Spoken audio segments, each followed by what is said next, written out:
What is up, and welcome into the Easy Smoke and the GM podcast. I am your host, Ezra McCann, and I'm joined, as always, by my outstanding co-host. He's a Chicago Public League legend. He's a Simeon legend. He's a Grambling State legend. He played second base for the Tigers. Back in the day, he was all SWAC. He is none other than Brandon Williams, a.k.a. Coach Smoke. And let's not forget, he is the head baseball coach at his alma mater, Simeon High School. Gonna add something when you finish GM's. That's gonna be real quick. It's just, hey, you're welcome, Glenn. He's our football.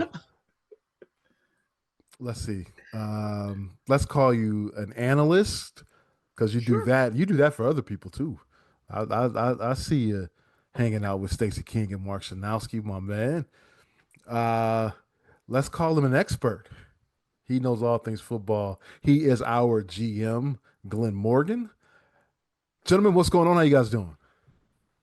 I'm doing better than James. Well, actually, I'm not doing better than James Frank. He's $48 million richer. But, you know, at least my reputation isn't as called into question that his is right now. No, I think I'll take that 48. Yeah, no doubt. Cool, take 48 and go in anonymity. Be an analyst on TV. Brandon, you said you got something for us. Oh yeah, so it was last week. Yeah, last week I got an email naming me as an area coach of the year. Wow! What? Yeah, good stuff. Yeah. So you're on the list. I'm on the list. Congratulations! So the year. So for 3A, of course, state champion. Pete Lotus from St. Lawrence, he was overall coach of the year, but then they did 4 area coaches of the year for 3A. And I guess I was the only one that wasn't in the final 4 of the state playoffs. Oh, okay. So that to me was somewhat of a big deal. That's a huge deal. The fact that I was acknowledged, put in the mix, and I didn't make it to the final 4. So yeah, that was big. That was a big deal for me. We don't play around on this podcast, man. You know, we get people of excellence. Hey man, we see all the hard work that you put in. Man, appreciate it. You've what? This is year 3 for you, right? I'm entering year 3. Yeah, man, entering year 3. That's good stuff, man. Congratulations, man. It's well deserved, and that's all right, man. That's what I'm talking about. Show Ben Johnson how it's done, man. Come on. What did Biz Marquis say? Damn, it feels good to see people up on it. That's good stuff, man. That's good stuff. So let's get started here. Well, I guess we already got started. That's the big. Now we can end the podcast now. Jeez. But no, that's I guess we start with the Bears. Big win on Monday night. Big win. It was a big win. It was a huge win for how we lost to them last year. That's what I was gonna say. Yeah, they avenged the loss from last year. I was extremely worried because it looked like it was going in that same direction. It was a deja vu. And I was like, please don't let this thing happen again. They came out. Wait. They scared me first when they came out in the black uniforms. And I was like, oh my God. They're ready. This is looking just like last year. And they pulled it off. The Bears pulled it off. It was one of those games where it looked like we were given Washington every excuse to take control of this game and to win this game. And Washington was trying to give us the game. Exactly. And just I feel like it's been, man, because we played, this was the 3rd straight year we played in Washington. I think it's the 4th consecutive season we played them. And I feel like all these games have been 3rd straight year in Washington. Yeah. But remember we played them on a Thursday night in Chicago. In Chicago. That they won. Right. That was so I think it's 4 years. That was 4 years ago. That was I want to say Mooney dropped a pass. Mooney game. Right. Yeah. Right. So it's been, close games and in 3 of the 4. the first one in Washington was a blowout. That was Was a the blowout. Justin Fields, Justin Fields, DJ DJ Moore Moore game. game. Right. Mm-hmm. So, but no, they gave every excuse, but the Bears kept fighting, man. And I was ready. I had started marking things down on what went wrong in this game. Penalties, penalties, penalties, and some of it was just bad officiating. Bad officiating. Yes. There was some really but bad the penalties, and you know what? They still pulled it off, man. They still pulled it off. Still pulled it off. Look, I said, well, we was on the bye last week, so a couple weeks ago, I said this defense gets takeaways. They get takeaways, and it's just about our offense executing and putting up points. I felt like in past games, even the Raiders game, I didn't think we executed off the turnovers as well as I think we should have. This game, we did better, I'll say. We scored off all three turnovers for sure. Right. Had 10 off the first two turnovers. Mm-hmm. So we end up with 13 points off turnovers in total. Yes. Like that was big. But I felt like the offense could have did more.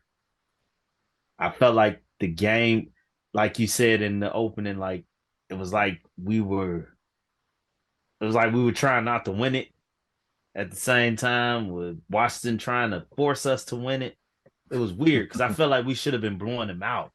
Yeah. That's how I felt watching that game. And then it was like the more we just kept allowing Jaden to get going, it's like, oh shit. Oh wow, look up, now we're losing. What the hell? We were controlling this game. It felt like all game, and now all of a sudden we're losing. So that was big. One thing I've been saying since Caleb came around, when he go down, if it's one thing that I could say I absolutely love about him, when we're losing, he seems to be a different guy. Granted, I think it was a busted. I think Washington thought it was a delay of game, and they eased up on that touchdown that Swift got off the pad. But hey, so what? Sometimes luck is what you need in the moment. And that's what we got. I think we got lucky, but I'm not mad at it. I think we put ourselves in a position to allow luck to help us win that game. And it was a good revenge game for how things went last year. This was a huge win. Now, can we keep stacking on? It's 3 in a row. Let's see let's see if we can keep it going. I'm gonna push back on a couple of things you said. Not like 100% or 180 on what you're saying, but in terms of the luck, I really believe that, and there are times where just fortune happens and you didn't do anything and it just goes your way. I don't feel that's how it's been for the Bears lately. I think not lately. I'm thinking in this game. No, I understand.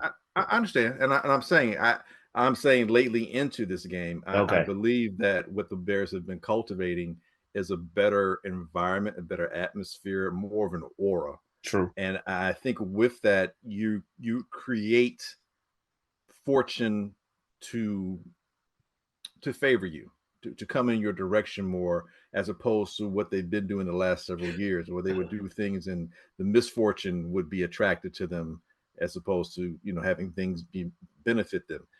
So, for example, forcing a turn, even the very last turnover, where Jaden clearly mishandled the ball, and you can, he says he's not going to blame it on the weather. That being Jaden Daniels says he's not going to blame it on the weather. He's paid to do better. He lost focus. I understand that's how he feels and felt, and that's probably more the case than it is not. However, the Bears continue to play. They continue to press. They continue to do things. Who's to say that maybe out of his eye he saw a Bears player, and so that helped him divide his focus? If the Bears aren't being more aggressive, Even if he fumbles, they're not there to get the ball. So you're generating, you're creating, you're imbuing yourselves with this positivity, this ability to say, no, we're going to be winners. We're going to find a way to win. We're not out of this game. We're going to keep at it. And you see that generated from the players. You take DJ Moore, for example, all last year, and I know I talked about it a lot, his body language. I'm like, dude, it's just not right. He's not vibing. He's saying a lot by not saying anything, blah, blah, blah. Monday night, this guy's got an injured groin. He's still out there playing. He's not the primary target. He's throwing blocks and sacrificing his body that help perpetuate the situation for the Bears to be in a position to kick a field goal to win. They weren't doing that last year. That's an atmosphere. That's an attitude. We talk about culture. I think that's a little overused at times. I kind of get what people are saying. But aside from all that, you have to have an attitude. And you create an environment to foster that attitude, to create that type of aura you have, so those things do seem to come your way. Remember so many times in the past, I know as a young man, young kid even, I used to hate the Boston Celtics. Seemed like everything always bounced their way. Ball always bounced their way. Always lucky. How come all the good teams that don't need the luck get all the luck? You know, they don't need. No, it's because they have an aura. They have and they've created such a an energy around them that not only do they believe it, but it may affect even the referees, how they may call the game from time to time. You know, it may affect how other players act and react to them. So these things go in that direction. And we're starting to see that now with the Bears. The other thing as well, and as mentioned it, you know, the penalties, you know, like, yeah, that's still an issue. Some of it was bad calls, but let's keep in mind the Bears are averaging about 8 penalties a game, about 70 yards a game they're giving up. It's way too many. Right now, they have 43 penalties in 5 games, and they've given up, because of those penalties, they've lost or they've, you know, given 362 yards to their detriment. You know, that's not good. But to your point, B, in terms of the turnovers, I mean, you look at the last 3 games, they have 11, and they've only turned the ball over once, the Bears. Overall, the Bears turnover to, you know, ratio is 3-1 in their favor. They only have 4 turnovers all season. They've created 12. So that's plus 8. That is phenomenal. You're going to win games when you do that. So yeah, man. I say like to say, the penalties, yes, they have to be worked on, and that's working against them. The balance to that has been a turnover. They've been able to rectify some of these drives that have been nullified by getting the ball back and having field position to do something with it, you know. But overall, it's the mental attitude that they have is vastly different. And I know you guys say it's cheesy as hell. I get it, the better, best thing and all that stuff. But I promise you, you listen to how these guys, I'm talking about the players in the locker room, they're getting louder with it. They're all on this. Hey, listen. I'll give you that. I'm not buying into that. I told y'all last time I bought in the club dub. They was partying harder every week, and I loved it. And it turned out to be fraudulent. So I don't want to be. I'm just mad. We're in a text thread. I'm just mad that I got called out for having the old man take, but for not buying into this. I'm like, no, this is not an old man take. This is that I thought I had the you know what I'm saying, the new school thought in that. Like, what is this? But here's the thing, I'm too cool for this. You know what? It's too cool for school. But here's the thing. That's why I say these guys, and it's different than the club dub thing. That's more of like a celebration. Here, this is like a mantra. This is like in our head. We've not given our best yet. And even our best, we can do better. And the coach, I believe, at least from my vantage point, that he believes what he says. He follows what he preaches. It's not disingenuous because he authenticates it by what he does. He realizes that he's not as good as he needs to be. He's learning as a head coach. He's making mistakes and he's learning how to adjust. And I think we saw a big part of that adjustment Monday night's game with the running a game. They were getting way better running lanes than we've seen all year. You know, we haven't seen runs like this since maybe a few years back. Somebody might be benched. Oh, that's already happened. You about Braxton Jones? Yeah, he gone. He gone. Yeah. If he's not traded, Theo won the yeah, job. That's Theo's job right now. Yeah. And Darnell, right, playing with a bad elbow. But again, the running game, and they learn like, hey, you know what? I can't run some of these plays I can run with Montgomery and Jahmyr Gibbs. I've got to use it a little bit differently. I got to take Swift, as his namesake is. He's a swift player in terms of he's more agile, athletic in space. So you saw a lot of toss plays, and we weren't seeing that as much before. And he was getting a good running start. He's got pretty good vision, and he was able to make moves off of that. Because of the blocking that was taking place for the Bear. I mean, had we tried some of those toss plays a couple weeks ago, they would have got blasted in the backfield. That's just what was happening. Right. Well, I think Darnell Wright being out, he saw what was going on with Ozzie Trapillo, and I think that got him going. It had to because he looked that was his best game. Absolutely, as a pro, that might have been his best game as a pro. Real. That had to work into it. Here's the thing too: when you've got your tight ends healthy and they both can play, they're helping in the running game. You've got athletes out there, so you can make these blocks into the second unit, second level, I should say. Excuse me, defense. That's true. That's crazy because you say that because you mentioned DJ Moore, you mentioned the tight ends. I can literally remember and see right now in my mind all of them contributing to blocking in the run game. I really can. Like damn. Like I can DJ was out there sacrificing his fucking life, it looked like. Yeah. He wasn't doing it last year. Even a very underrated block of the game that looked like he was getting killed was a doomsday. When Caleb ran and slid, he still took a 2-yard loss, but he slid in bounds. But if you go back and watch that play, a doomsday was getting manhandled, but he was holding his ground. The guy with a doomsday head was like, I'm like, okay. I don't get paid to do this stuff. Hey man, I was pissed. I told you I lost the parlay. Yeah. But that damn touchdown they called back was the third damn catch. Well, that was a BS call. That was terrible. Terrible call. If you saw they didn't have a shot right down the line, but you really didn't need it. No. And I initially thought the receiver might have been off. That's what I thought. I initially thought it was one of the receivers. They all looked to be on the same line. So I thought it was one of them. To say it was the lineman, I'm like, what? You don't make that call. His helmet, I guess the rule is your helmet has to be in line with the waist of the center, basically. He was pretty much there. That's a call that you should not call it. And this officiating crew, I guess they are they throw the most flags in the league. I think the head official. It's his first year. It's his first year, so I think he's trying to show that I can control the game. On top of everything. Yeah, and it's like, come on, dude, let him play. Let him play. There's reffing, and then there's officiating that can lead into over officiating, which is what we saw, and that ends up making what could be a good game.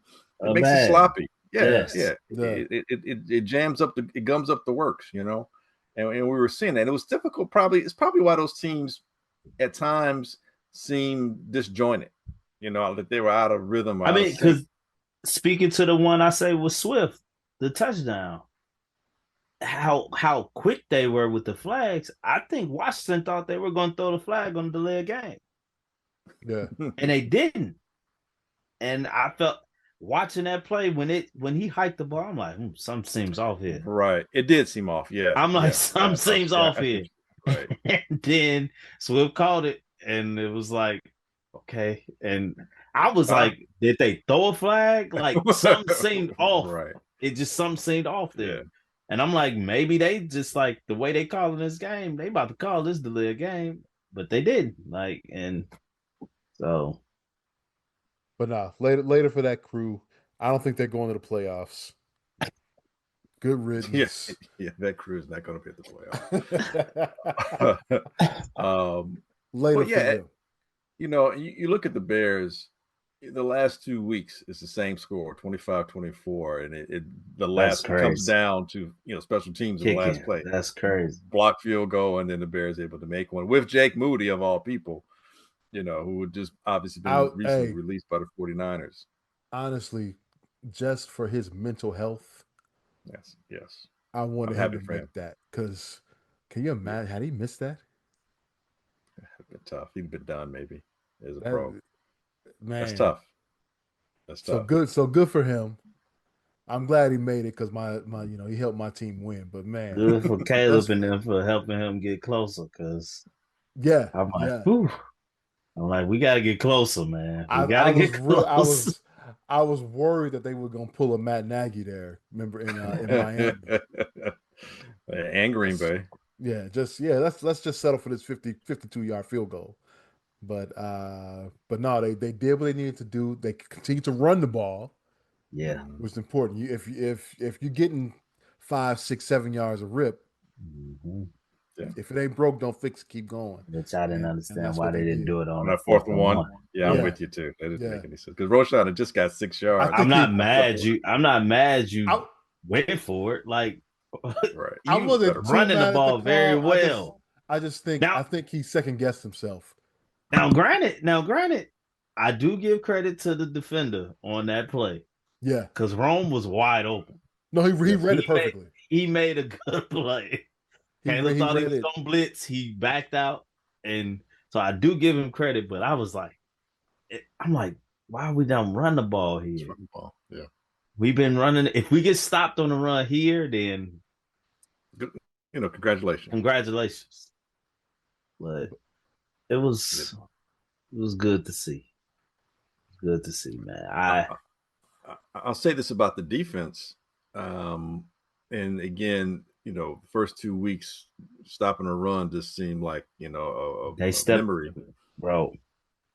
But they're doing a much better job containing the run and doing things enough to make it 3rd and long, make them have to work to convert a 3rd down. Now, granted, they gave up 124 yards, but about 50 of those yards were from scrambles. That just Jaden Daniels doing Jaden Daniels thing. But other than that, man, I mean, they did a good job of containing the run. They forced a fumble as well, off of Crosby. He's got the hyphenated name. Crosby Merritt or something like that. Merritt, right. But and Terrell, and he may not be everyone's best middle line. He's not going to be a Hall of Fame linebacker, probably. He's not going to be one of the Bears all time. Yeah, Edmonds. TJ? Tremaine. Tremaine. He's not going to be one of the Bears all-time great middle linebackers, some of that we've had here historically. But I tell you what, Wimpy, he has been moving much more purposefully in this defense, and he was all over the field the other night. I mean, he had 13 total tackles combined, and he's got, I think, 30 solo tackles on the season with another 12 assisted. So he may not be the sack guy, but he is a sure tackler. Man, he is getting out there. I see something different in this defense this year. Mm-hmm. It's a technical defense. They're hitting. These tackles ain't being no soft ass tackles that they're putting on the defenders. I mean, on the offense that they're going against. Right. I'm like, they're hitting. This ain't no. Even when they give up yards, they land a hammer. It's like, okay, I'm liking what I see. Like, hey, you know who some of the harder hitters are? The cornerbacks. We got some big cornerbacks, right? We just need Brisker to stay under control, because at some point he gonna lose his mind and go head first and gonna be out for the year. Because he's an idiot. Be cool, number 9. But yeah, you're right though. Gordon, it was good to see TJ Edwards back out there. Mm-hmm. He looked pretty good. Did you see the one play? Billings got the backfield. Now he didn't make the play, but he broke down to try to stop Jaden Daniels, and obviously Jaden Daniels got away. But Billings is a big boy, and I was like, man, that was good effort right there. I gotta give him that. I gotta give him good Yeah. effort for that. Don't But no, you're right. Dennis Allen don't get an ACL trying to tackle him. right. Man. Dennis Allen is calling a really good defense. Um, you know, they had the one the touchdown pass where you had the miscommunication. To McCaffrey. Yeah. I Mhm. guess Wright thought they were in That man. that That's was gonna just, that happen was when just a good play. Yeah. I we had one of them. I think Caleb was just focused on getting the first down. Where he took He off, but ran for it yeah, because Adunze got free, and I think his mindset was third down. I need to get the first down. I'm not yeah. about to even try to do nothing crazy. yeah. So, but Even yeah, on that misconnect on that miscommunication, keep in mind, it's going to happen when guys haven't been playing together enough, you know, and it's still a new defense. So you've got Gordon coming back, and you can just tell it's just that was a I thought you were gonna, kind of play, and neither one did, and McCaffrey just leaked out and it was I wide think they open. just went for the fake because Jaden faked it to the receiver like it was a Yeah, screen. the underneath guy, right. He Mm-hmm. faked it to him, and they jumped, Mm-hmm. and whoever the safety was maybe is the problem. That's what I'm saying. Yeah, it's like you don't both jump, Yeah. and if you're the safety, you can't let anybody get behind you. It's kind of like 1-on-1 right there. But I mean, and again, that happens from time to time. I get it, but how you respond afterwards and throughout, and the Bears they are responding to adversity. They're not being swept away by it. And again, that's a mindset, that's an attitude adjustment, realignment, and they're believing. And with these wins, they're starting to develop that confidence. They're starting to create some kind of continuity. You're starting to get to see some of the same people in the same position so that they can understand and be better at what they're doing.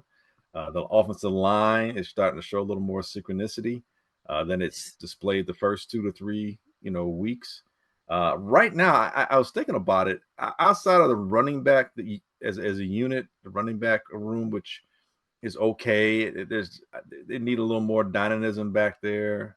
Um, Monangai, he's nice, but his vision at the NFL level, he's got to improve that. Roshan, I don't know who he is yet as an NFL player. He hasn't played enough. Outside of the running back unit, I really don't see a discernible weakness on this So, team. with you saying that, and I posted this on Facebook. When Chuba comes back in Carolina, if you're Ryan Poles, do you contact them about the possibility of either him or Rico Dowdle? Because the way Rico's playing right now, you got to make a decision on your running back room in Carolina. Do you contact them to possibly get you a David Montgomery type back to have a semi-similar offensive personnel to Detroit? Swift can be Gibbs. He don't necessarily run with much power, but he can be Gibbs. The bootleg version, however you want to be, he can be Gibbs. But we don't have a Montgomery type back. Yeah, I don't. I think Chubb is more of a speed guy than an in between the tackles kind of guy.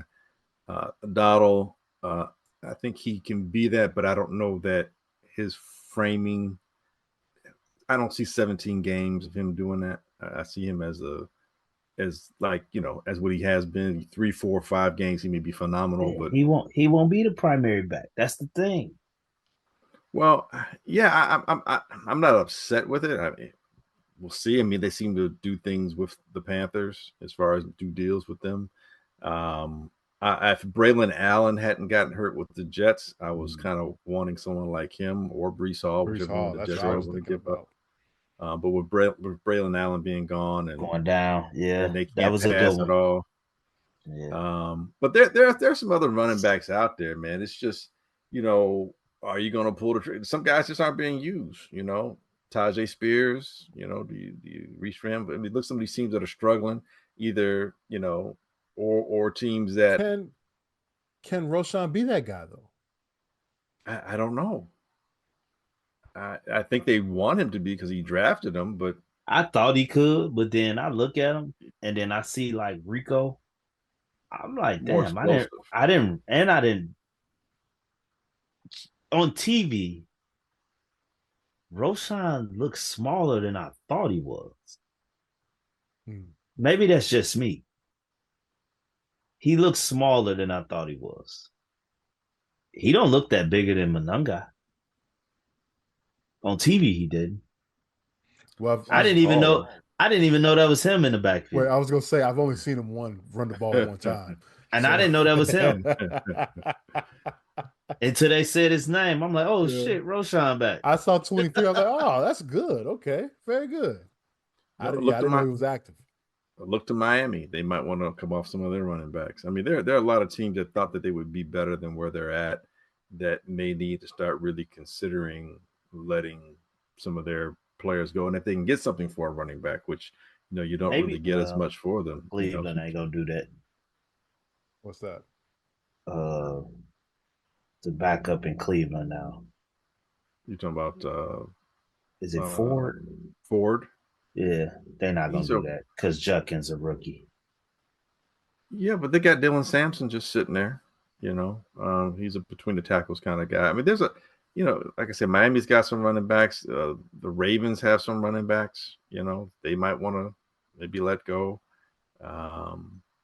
Tennessee. I mean, some of these teams just aren't going to be going anywhere.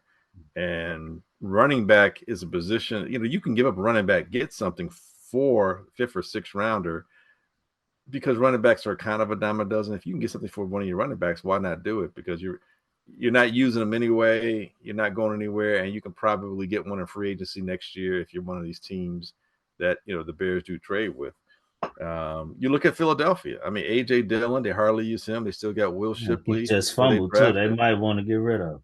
Yeah, and they remember. Don't forget, they traded for the guy out of that game. They traded for the guy out of Jacksonville, who's backing up ATN. His name's escaping me right now. I remember. But they traded for him, so he's just kind of just languishing as well. So yeah, man, it's getting a running back just to have another body back there that can do something. I think would really be beneficial. Edge rusher, I don't know that you want to, you're not trying to, if you get someone like Henderson, it's too much money for one position. You got too much money invested in that one position unless you're getting rid of one of those two guys. I was gonna say you're spending so much on defense now as it is. And I think the Bears have the fifth highest payroll on defense. And you've invested a lot of draft capital on the other side of the ball. So at some point you're gonna have to pay them. Right. So yeah. So but another thing that came to my mind. So we're 3-2. Mm-hmm. Vibes are great.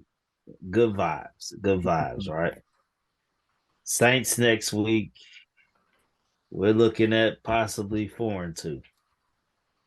What's wild to me is we were 4-2 last year. Mm-hmm. And then the Washington game happened. Yeah. It's looking like we're going to be 4-2 this year. And then Lamar Jackson returns. Let's not look past New Orleans just yet. True. I said that. They're not your typical 1-5 team. Yeah, they 1-5. And at times they look like the worst team in the league. And then at times they look pretty good. They played Buffalo very well. They beat the Giants.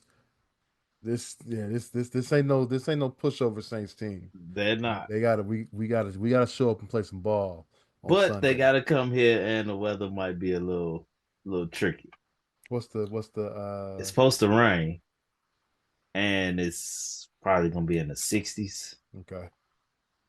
So Well, to your point, B, and yeah, save that for later. You're right. The schedule it doesn't look anywhere near as daunting as it did before the season began, and even after the first 2 weeks of play. All of the games, even the one at Philadelphia, yeah, that one you probably like, yeah, it's gonna be a tough one because it's on the road.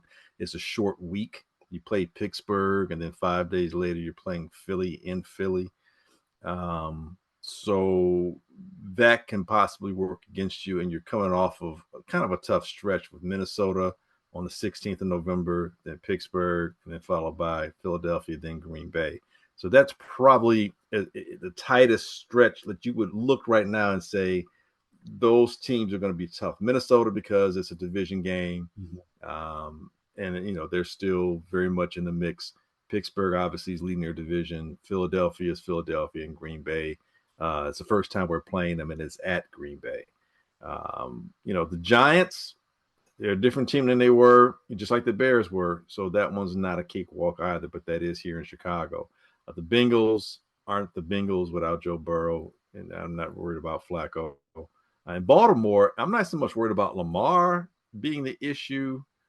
I think the Ravens really need to be concerned about their defense. Their defense has been atrocious. I think they're like 30th overall or 31st overall. yeah, they've been pretty But bad. they've been banged up though. And that's fine, and I'm all happy for that in terms of how the Bears are going. I like the Ravens. I'm a low key Ravens fan in terms of teams that are not the Bears that I root for. But we're catching them at the right time, and I've always maintained this, and I'll always will. NFL football in general, but definitely NFL football. A lot of times, man, when you catch teams makes all the difference in the world. How you are, the way you are, and when you are playing someone else and how they are at that same time. Really, you're not going to know that until you meet one another, because again, like I said, beginning of the season, you look at that stretch, you're like, man, Baltimore at Cincinnati, man, it doesn't look good. Yeah, a month later, it's like, man, dude, it looking like the Bears. They might be able to stack them. New Orleans, Baltimore, Cincinnati, Giants are here. If that's 4 more wins, I mean, now you're talking you're 8-2. It's like at this point, 11-6 seems very much attainable. It really does. A double-digit wins seems like you should at least get 10 is what it seems like. Now, granted, the Bears need to stay healthy, and there's a whole 2/3 of the season left to play. So let's not get too ahead of ourselves, but it does look a lot better. And as we said earlier, there's not a discernible weakness unit-wise on this team at this point. The Bears are looking pretty stout. This feels like the trap we ran into last year. You remember Jim, not you. No, yeah. But you remember Ed thought we were going to said start 7-2. and we were at 4-2, and Ed was in our look. We are right there. We are right there. And then boom. All hell broke. And then they have the Hail Mary came. And that's why I'm like, and that's why I'm looking at that 5th game. That 5th potential win will be the Baltimore game to put us at 5-2. It scares me a little bit because of what last year went like. That's all I'm saying. That will be a possible game where Lamar returns. Yeah. If he don't return next week, or however it's gonna go. But that's fine. It's like let me ask you this: at the beginning of the season, were you counting that as a win or a loss? Loss. I counted it as a loss. Right. So at this point, if it is a loss, it's not any different than what you thought it was going to be at the beginning of the season. I'm gonna be out in that area that weekend, and thought about going to Baltimore for that game, and then I said, nah, I don't want to see a loss. So I said no. So right, but now you feel a little differently. Playing with house money now. Yeah, I hear what you're saying, B, and like, in terms of being the traumatized Bear fans that we have been, I get it, but I just this just feels It different to feels me. different. It does. It Well, I'm does. saying, let's not even worry about Baltimore yet. Right. Spencer Rattler. Well, he can't win a game. he's I think you know He's who he got to. is.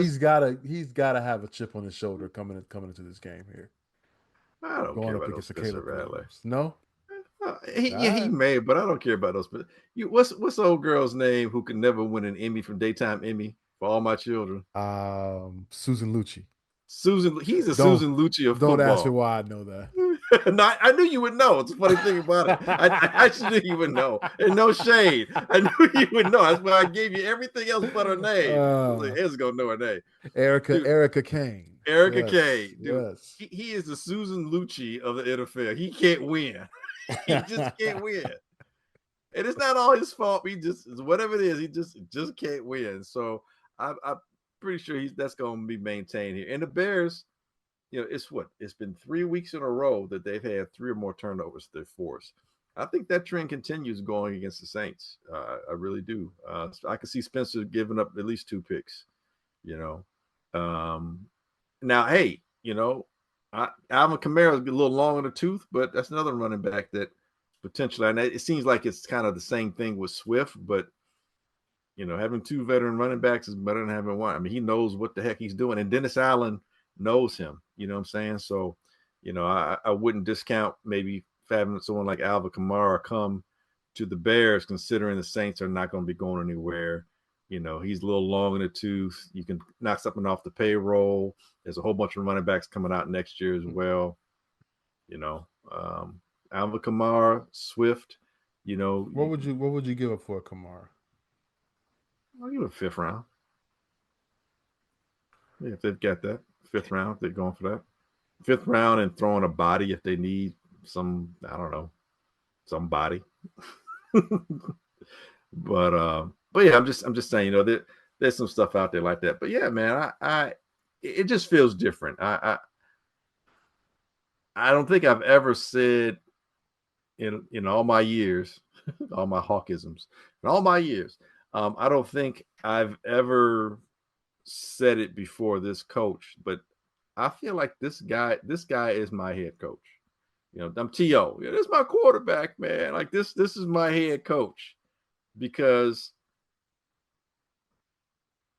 he's accountable to himself. He's holding these players to account. The coaching staff feeds off him. He doesn't overreact. He thinks through the problems. You know, I think he's relatable enough to the players. I think there's an authenticity about him, and it may seem somewhat cheesy, but it's not like the hits program. It's not like Eberflus's hits thing. It's not manufactured cheese. It's more like, yo, this is who I am. This is how I am. Let's get at it. And he believes that, And I think his youth is something that, we haven't had that type of energy since maybe Dave Wannstedt in terms of a younger coach, head coach coming in and you feeling like, okay, this guy can be here for a number of years. But I believe this guy, he thinks through things. You can see him working through the problems. And I like that. Eberflus, I didn't feel like he knew what was going on. I think Lovey was consistent with what he did. Lovey's like, this is how we win. But I don't know that he was a great game adjuster during the game. I think he was really good at preparation. I think his game adjustment left something to be desired for. This guy, I think Well, on the he's defensive side of the ball, he did. Yeah, to some degree. But again, they stuck with what they knew, and he had really good players, and That's true. they could execute what was required of them to do so. And he was, because when they didn't have health that one year when they kept getting injured. Well, yeah. Whenever Urlacher was out, the Bears. It's a big difference, Bears were done. Yeah. So I think with this head coach, man, I like his approach, and I think he's pragmatic enough to understand, like, you know what, I'm like, I'm gonna keep putting my head up against the wall here. We gotta do something different. And I think again, I think this past week's running game exemplified, an adjustment that worked significantly, against a pretty decent team on the road. What you have to do, you got to be able to run the ball. Like you said, they were, for the most part, the Bears were controlling a lot of aspects of that game. It's just, at times penalties, field position, and Jaden Daniels doing Jaden Daniel things. It almost was a game that the Bears didn't win, but they persevered, and that's a good thing. Brandon, you were about to say something? I mean, forgive me for being the fractured Bears fan. I'm not ready to go there yet. With the coach, you mean? With Ben. I'm not. He's doing good.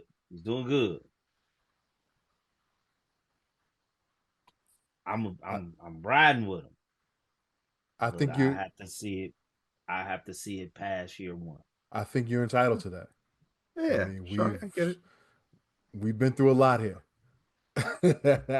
Going back, I mean, I never believed in Nagy. I was like, I was going to say going back to Tressman. Well, that's a joke. Yeah. I mean, John Fox was brought in. He got us back to normalcy. We didn't become a good football team again with him, but he got us back to normal because it was a clown show before he got here. That's true. I say a lot of this to say, like, I mean, Washington is the one good team we beat, right? Yeah. We kind of have a favorable schedule. Now it is. It's just it's too early for me. You know what, B? I'm not even basing it on the wins. And it's I like what I'm seeing. That's what I'm basing it on. I like what I'm seeing. I'm a fractured Bears fan. That's I just get what it. it come down to. Like, I don't want to jump the gun too soon. And it's then okay to get out there and love again. And then we be the fucking Jets, and Aaron Glenn turns into the Detroit Lions. Because let's not forget how the Dan Campbell era started. It looked like what the hell Aaron Glenn is going through in Detroit. I mean, with the Jets right now. And it changed. A culture was built. Like, so I'm just, that's all I'm saying. I'm like, it's okay, man. It's okay. Let's talk about it. Okay. I need therapy. It's all right. You can learn to trust again. Just take it one game at a time. Oh man. I say one game at a time. I'm with you, Smoke. Let's hold off. Let's see where we are. But things are looking good so far. So far, so good. So far, so good. Hey, let's talk some college. I guess the big story of the week was Tennessee Volunteers. No, not them. No. They look good No. though. My Northwestern Wildcats with the big upset of Penn State. Is it upset now? These Lady Lions can't seem to win. I mean, UCLA kind of beat to the punch. And that led to the firing of head coach James Franklin. I forgot he'd been there for 10 plus years. Yeah. And he got there after Bill O'Brien. Right. 2 years. Brought them back after the Sandusky thing. After Joe Pa and the Sandusky scandal and all that. That just gave me which creepy to chills. this day I still don't like or respect the Penn State program. James Franklin made it a little better. I will give you that, but just just based on where they were. Yeah. The fact that you hired a guy like James Franklin, okay, cool. But the problem is you got to win up there, and this is he did win, but the big game, the big wins didn't come.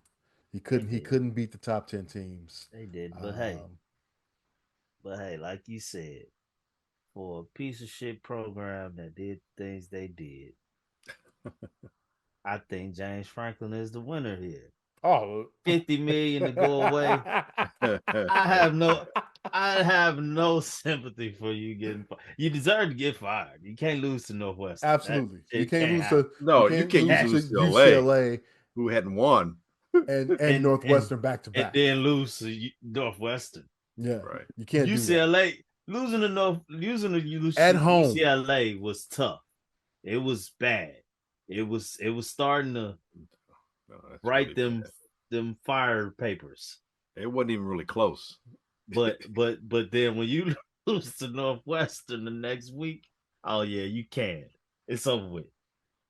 You quit. That's what happened. He quit on the team. It's you supposed to beat Northwestern by accident. Like, and y'all were a preseason National champion favorite. top 3 team. Well, they brought it out. Here's the deal. He brought that team back from last year. A lot of those guys. Yeah. And asked for the NIL money. Said, "Hey, we got to get these guys money." Took Ohio State's D coordinator. Took their defensive coordinator. Took Ohio State's defensive coordinator. And then they brought in Matt Patricia. There was a huge huge investment made on this football team, and now you can say it over above the table. He thought he was winning. He said we're gonna take their DC, and these people brought in Matt Patricia. Man, there's levels to this. That's what he learned.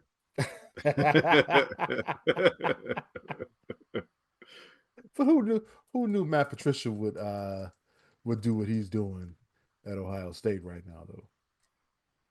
I guess he did. Yeah. Shit, he was doing it in the NFL until he decided to want to be a OC. So what does James Franklin do now? You get your buyout money. Hey man, who want me to be an assistant? You think I'll so? come help out. No. I think he gets him a media job. Yep. I think he's definitely gonna go in the media. Yeah, I think he goes to ESPN or Fox, Big Ten. He goes to Fox, Big Ten, I think. Yeah. He's got SEC ties. Yeah, he does. SEC network. I guess it's all about what he want to do. When you get 50 million to go away, it's what you want to do. What is Ed Orgeron doing with that 80 million LSU? Eating a lot of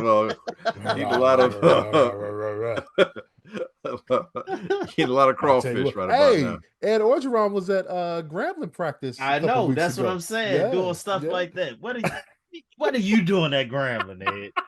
What are you doing at Grambling? You're just doing stuff. I got 80 million to walk away. I'm gonna go anywhere I want to. Oh man. Good stuff. Yeah. So say a media job, and then I think he gets a choice. The Arkansas job might not look too bad for him if he wants to go back to the SEC. Although Petrino's there, so they'll probably get it after Bobby Petrino James again. Franklin? You said go right back into coaching after $50 million buyout? Man, that's some dedication. I'm not working for a while. You give me $50 million. But you know what? You can't go away too long though. That's why I said go be an assistant. Nah, I'm gonna do the bare minimum. I think if he had linebackers coach or something, if his reputation was ruined on the line like Bobby Petrino was, then maybe you have to humble yourself and take a position or a coordinator's position or a positional coach. But yeah, he still got head coach vibe. Head coaching is Big 12. I mean, much responsibility when you just gave me $50 million at once. I agree. Much responsibility. It may not be next year. He may sit out. I'm not gonna be dedicated to the craft if I just got $50 million. But that's at one time. Football is his lifeblood, man. Look, I know I know a scammer when I see it. He gonna go get. He gonna go to Arkansas and get a head coach job, and get another buyout, and Man, that's the way to do it, man. That's the way to do it. I'm in the wrong profession. I should have gone into coaching. But you know what? It's crazy because there's going to be a huge coaching carousel now. You know, Arkansas job, Penn State job, probably going to be a few more other jobs. And who's to say that maybe the Georgia Tech head coach, Wisconsin's going to probably be open. Who's to say the Georgia Tech head coach, maybe the Iowa State head coach, those guys don't leave the ACC and the Big 12 and step up a class to the SEC and the Big 10. And that may open up. That's going to open up their the jobs they leave. And so I could see Franklin at a school like Georgia Tech. I've said you brought up Georgia Tech. Why is that not a bigger job? Because it's an academic ACC school. You're in Atlanta. You're in Atlanta, yeah. But that's part of the problem. You're in Atlanta. You're recruiting against Georgia. Georgia is the state. You know, it's Georgia Tech in Georgia is like Vanderbilt in Tennessee. You're both really strong academic schools. Georgia Tech is more of a, business and engineering type kind of school. Vanderbilt, kind of the doctoral kind of stuff and what have you. So you're in Nashville. You're in Tennessee. How come you can't recruit because you got a reputation? Well, historically, Nashville is just becoming Nashville. But I'm just saying. I mean, look, Vandy might be on to something. The Vanderbilt head coach, he might be someone that other schools are starting to look at because they're having two back-to-back really good seasons. Vanderbilt still has a shot at making the playoffs. James Franklin had him playing well when he was there. He did, but playing well at Vandy was relative. He had him ranked a couple of times. I think they might have won maybe 8 or 9 games once. But this coach here, they might win 10 games this year at Vanderbilt. That is unheard of. Can you maintain that? It's possible with NIL money, but it's also possible that if some of these other schools start calling you, you're going to leave Vanderbilt. So there's going to be a lot of coaching changing and some positions open up. And I think James Franklin could very well find himself, if he wants to go back to coaching, there's going to be another couple of good landing spots for him to settle into. All right, one more question before we go to picks. Why is Illinois not ranked in the in AP poll? Some BS. Because they lost really bad to Indiana, the number 3 team in the country. Right, and then they lost to Ohio State, the number 1 team in the country. And they beat USC. Yeah. Barely. Why are you not? They beat USC. USC still ranked. They beat USC at got home. 2 losses. They got one loss. That's their one loss. Only have 1 loss. That's their only Illinois. loss. USC only loss. Yeah. I'm telling you, they looked really bad against Indiana. The Indiana game. I thought USC had 2 losses, so I'll back down then. They ran into a buzzsaw at Indiana. And it wasn't even that close. It got bad quick. It could have been 70 points. It was bad. It got bad quick. I get that. But they're still the number 3 team in the country. Yeah. Your only other loss is the number 1 team in the country, Ohio State. You should be in the top 25. I think you can make a good argument that they should be somewhere like between 21 and 25. Yeah, I'm not honestly. You know what? They're actually if Illinois wins out, AP they're 26. Yeah, they're the first team out. Illinois wins out, a 2-loss Illinois team might have a shot, something to say about a playoff spot. Yeah, there's going to be a lot of teams are going to have 2 losses that are in the playoffs. They're going to be maybe 3 teams that have 3 losses. It's going to go back to that. If they can do it, it's going to go back to that loss at Indiana. So is that too much to overcome? So question: Big Ten is no longer separated by 2 separate sides, conference. Right? None of them are. Okay. No division. I take it Indiana doesn't play Ohio State this regular season. I think. Let me see. I They want to do say. not. Yeah, I think this So Penn. they'll meet in a Big Ten championship. Yeah. Well, it all depends if they. It depends, yeah, on what happens, but it looks pretty good. Indiana's got Michigan State, who's always, no matter what, is always tough. They got UCLA, Maryland, Michigan Penn State State, lost to UCLA. They ain't Wisconsin, and Purdue. They good.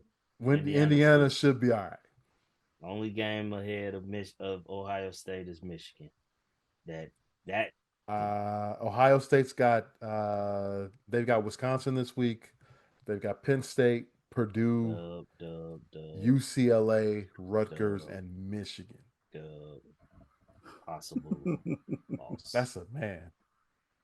Pretty good schedule there for. We headed for a collision course of Indiana, Ohio State. Okay. Illinois. This is they've got Washington. That's tough. Gonna be tough game. Tough. No, that's a tough game at Washington. They got Rutgers, always tough.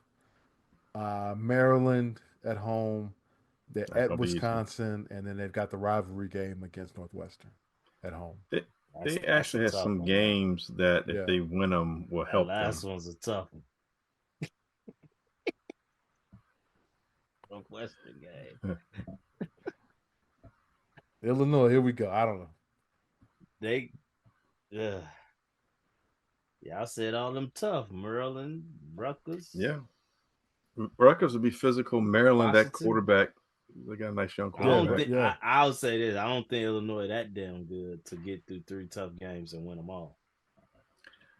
No, they can. These games they're all winnable. Yes. That's not going to be. They're not cakewalks. They're winnable, but you can see them losing. Yes, absolutely. That's what I'm saying. Absolutely. I don't see them as being that good of a team to survive 3 straight tough, winnable games. I just don't see them as being that good of a team. That's because you're a hater. I root for them. No, I'm just joking. I root for them. That's because you're a traumatized Illinoisan. This just goes back to living in this state. The expectations are the worst is going to happen. Now, you know what? I was where you were, B, after the butt kicking the Indiana. I was like, oh man, they're not who I thought they were. But coming back and beating USC, competing the way they did against Ohio State, they're a lot more tough-minded. And again, like you said, it's the number 1 and number 3 team they lost to. Other than that, they're looking pretty good. Yeah, and I think Balima's a pretty good coach. I think they can. I think they can go 10-2, probably 9-3. Is probably what's going to end up happening. They might just miss the playoffs, But if they go 10-2, man, they got a shot. But that Indiana loss, man, that's a huge loss.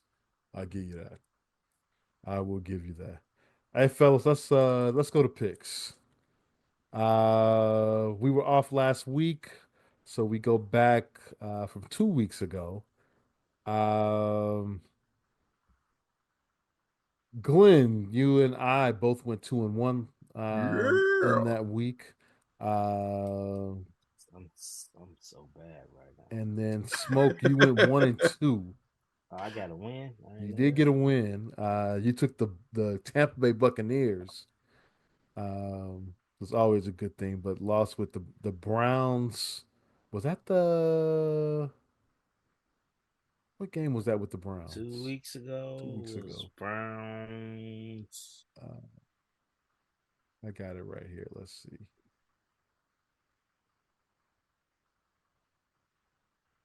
It was Brown. It was the Packer game.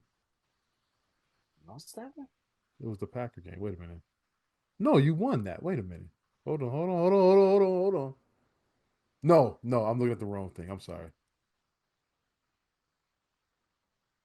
Vikings. It was the Vikings. And I think I picked the Packers. I got you with the Browns plus 3.5. with the Vikings. Okay, With that the- was the yeah. London game, right? Right, Wasn't that right, London? Okay, right. Vikings won or overseas, 21-17. whatever that was. Right. Right. Yep. Okay. That's where we are. All right. So overall, I'm in first place at 7-5. Glenn, you're in second, 6-6. Smoke, you are 4-8. Yeah. So Smoke, you are up first. Who you Okay. got? First, I'm going Vegas plus 12.5 versus Kansas City. Plus 12 and a half? That's a lot of Yes. points, even if They it might is actually Kansas win that City. game. I think they are. I do not believe. I don't think Kansas City is as good as they've been in the past. I think Rasheed Davis is coming back, or I Rasheed think Rasheed Rice. Rice. I'm sorry. I Rasheed watched Davis. that I whole. saw Rasheed Davis on the Bears postgame show on Channel 7. I watched that whole Detroit Kansas City game, and I feel like how we feel as Chicago Bears fans when it comes to officiating. Detroit should feel that way in that game. I left watch, and I've never been one to feel like the refs favor Kansas City They came until across I that watched game. that game. Have you Until guys I seen? watched that game. Hey, Smoke, did you see they posted a one of those AI video things, and it had Uh, the it was the Chiefs and the Lions game, and they got Kelsey going up to a ref with a credit card and and I ain't and, see that and one. swiping his credit I didn't card see with the that. ref. That's funny. All right, I got that one. I will go Philly AI is minus undefeated. Philly minus 1.5 at Eagle. Minnesota. All right. Oh, man, this feels like a trap. But I am here to tell the world that although I still got love for him, no more a believer. I'm taking Carolina minus 1.5 at the Jets. Yeah, the Justin Fields era is over. Oh It's over man, with. I'm you let us down. It's over with, dog. It's over he with. just man. I watched a little bit of that game, I watched the whole uh, game of the London Oh game. God, how He could just you sit through that? because I got he Garrett holds the Wilson and the tight end Oh, as my damn receivers. he holds the Because ball I was too damn long, entirely too man. long, bro. Too long.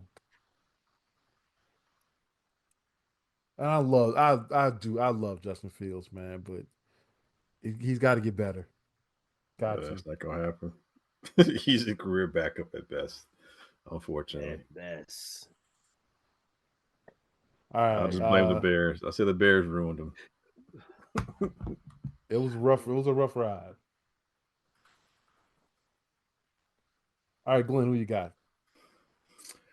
Like my esteemed co-host, I'm going to take the Eagles minus 1.5 against the Vikings. Just can't see the Eagles losing 3 in a row.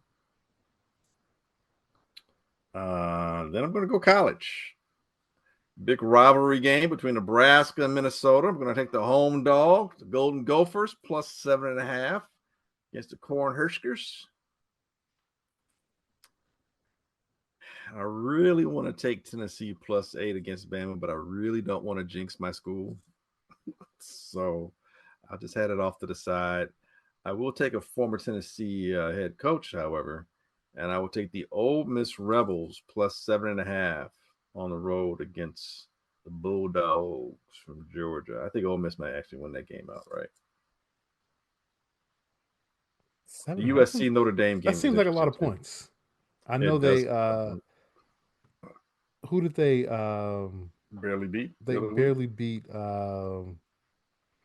Washington State. USC. I mean, Yeah, Ole no. Miss. Ole Miss did. Yeah, I think they were looking past Washington State to the Georgia game. It's a classic trap game. I'm sorry. What did the Minnesota Nebraska? What was the line Plus on seven that? and a half. Plus Plus seven seven and and a a half. half for the Golden Gophers. Okay. Coolio. All right.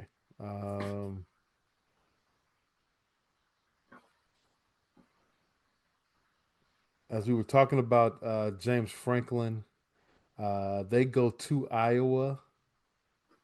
It's just, you jumping all on Iowa, I'd imagine.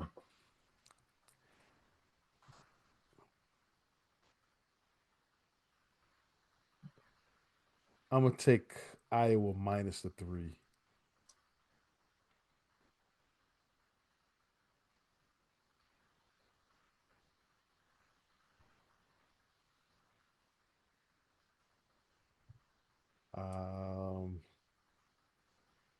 Let's see.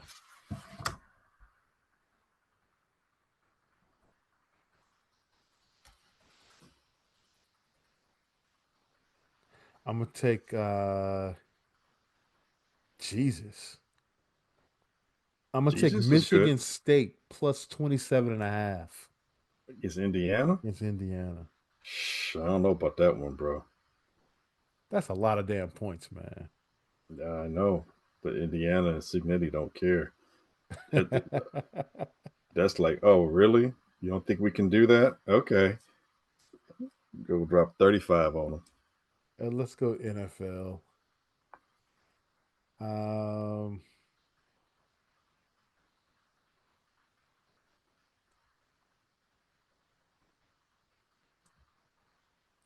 The Bears.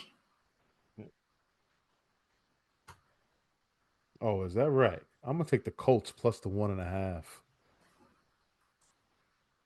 And that's almost at San Diego against the Chargers.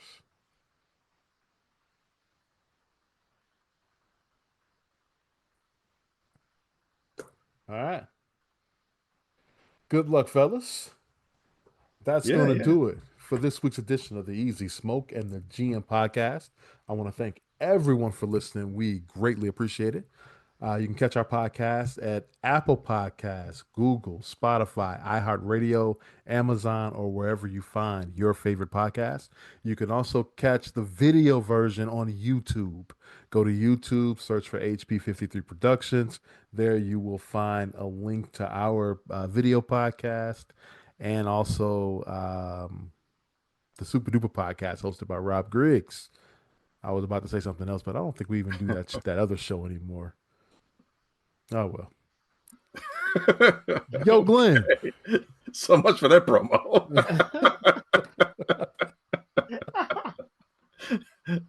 Them guys.